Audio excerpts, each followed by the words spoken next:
대한축구협회 2024년 예산은 총 1,876억 원이며 그중 스포츠 토토 지원금은 225억 원이며 이는 국민의 세금으로 볼 수 있습니다. 예산 중 국민체육진흥기금이라는 항목으로 정부 보조금으로 108억 원이 있지만 이 돈의 90%는 스포츠 토토 수익금입니다. 축구협회는 여러모로 이를 그르치며 대표팀 관리 실패로 국민적 분노를 자아내고 대한민국의 이미지를 나쁘게 만들고 있습니다. 따라서 축구협회는 이에 대한 국민적인 책임과 업무적인 책임을 다해야 합니다. 지난 13일 주간 정례 임원 회의에서는 김정배 상근 부회장이 출장으로 인해 주재하여 클린스만 감독에 대한 논의가 진행되었고 경질로 결정되었습니다.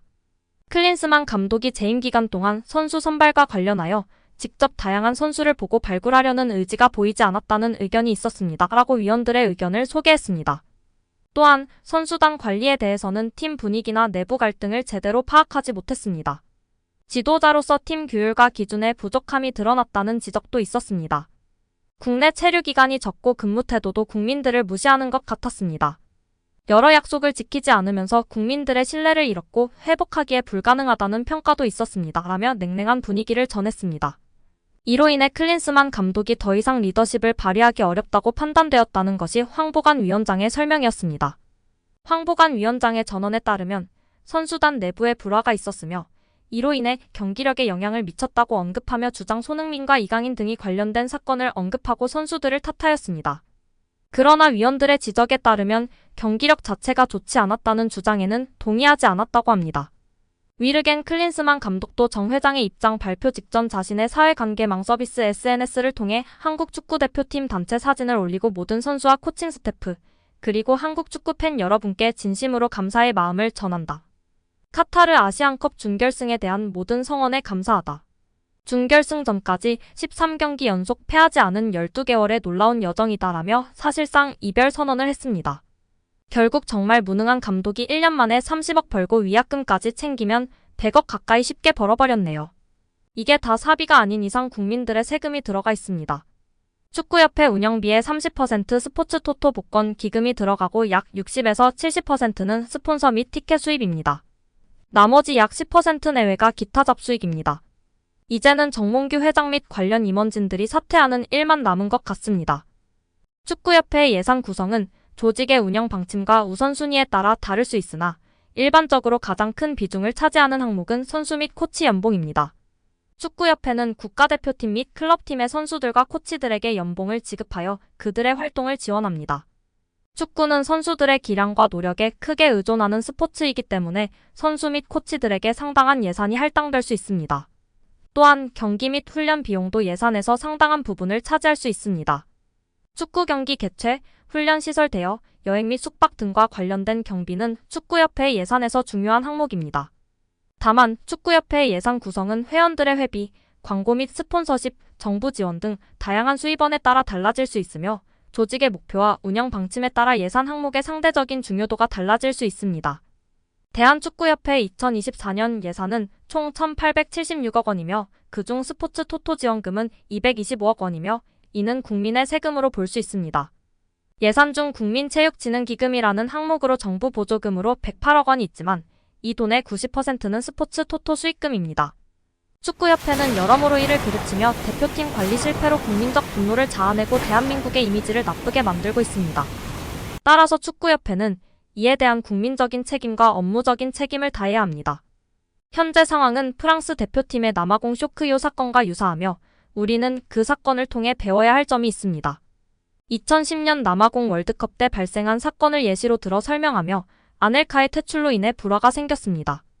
프랑스 축구 대표팀의 선수들 간 불화는 감독의 리더십 문제로 인한 것이며 선수들은 리더십이 없기 때문에 갈등이 생겨난 것이라고 주장합니다.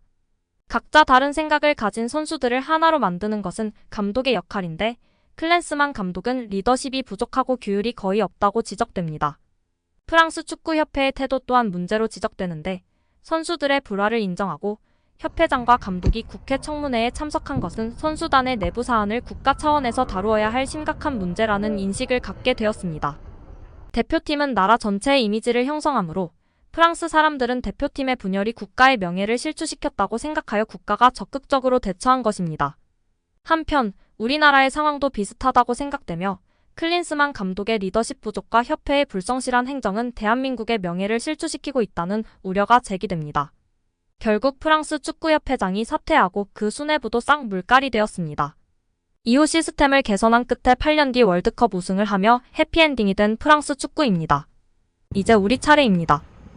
한편 클린스만의 위약금 관련해서 관심이 높아지고 있는데요. 이제 남은 문제는 연봉 29억 원 클린스만 전 감독의 한국 축구대표팀 잔여 임기는 2년 6개월입니다. 위약금을 합산할 경우 총액은 70억 원에 이를 것이라는 추정입니다. 앞서 클린스만 감독은 8년 전 미국 축구대표팀 감독에서 경질되며 이보다 많은 620만 달러 약 82억 원을 챙겼다고 알려져 있습니다. 클린스만 전 감독은 자신의 경질 발표를 예상한 듯 자신의 SNS에 모든 선수와 코치진 그리고 모든 한국 축구 팬들에게 진심으로 감사드린다고 적었습니다. 이어 아시안컵 준결승 진출에 대한 성원에 감사하며 그 이전까지 지난 12개월 동안 13경기 연속 무패라는 여정이었다고 자화자찬했는데요. 정말 끝까지 제 정신이 아닌 독일인 아저씨였습니다. 이제 앞으로 정말 본프레레도 그렇고 우리는 무조건 독일은 걸러야 할 것 같습니다. 지난 14일 온라인 커뮤니티 네이트판, DC인사이드 등에 이강인이 손흥민한테 삐쳐서 한 플레이라는 제목의 글이 올라왔는데요. 글은 아시안컵 4강 요르단전에서 이강인이 전날 손흥민과 설전을 벌인 일 때문에 경기에서 감정적으로 플레이한 것이 아니냐는 의혹을 제기했습니다. 그래서 의혹을 제기한 상황은 대표팀이 요르단전에서 1대0으로 뒤지던 중 발생했습니다. 글쓴이는 황인범이 이강인에게 패스. 이강인이 패스 받을 때 좌측 손흥민 포함 3명 위치하고 패스할 여유 있었다라며 그런데 이강인이 갑자기 좌측으로 패스를 보내는 게 아닌 우측으로. 드리블 우측에는 선수 숫자가 별로 없어서 정말 의미 없는 플레이라고 설명했습니다. 이어 이강인이 우측으로 드리블하다 수비 3명 다 끌어모은 상태에서 바로 뒤에 있던 황인범에게 책임 전가 백패스를 했다라며 이후로 황인범은 알타마리한테 볼 빼앗기고 알타마리가 혼자 드리블하다가 중거리 슛으로 득점하며 한국과 2점 차로 만들었다라고 덧붙였습니다. 그러면서 손흥민과 싸운 건 내가 알 바 아니지만 감정 담아서 말도 안 되는 플레이하고 실점 빌미까지 줬으니 뭐라며 황당해했습니다. 이에 축구팬들은 바로 이 장면이 나도 의아했음. 황인범이 뒤쪽을 가리켰는데 이강인이 무시하고 공을 안 줬음. 손흥민의 허탈한 표정 눈물 난다.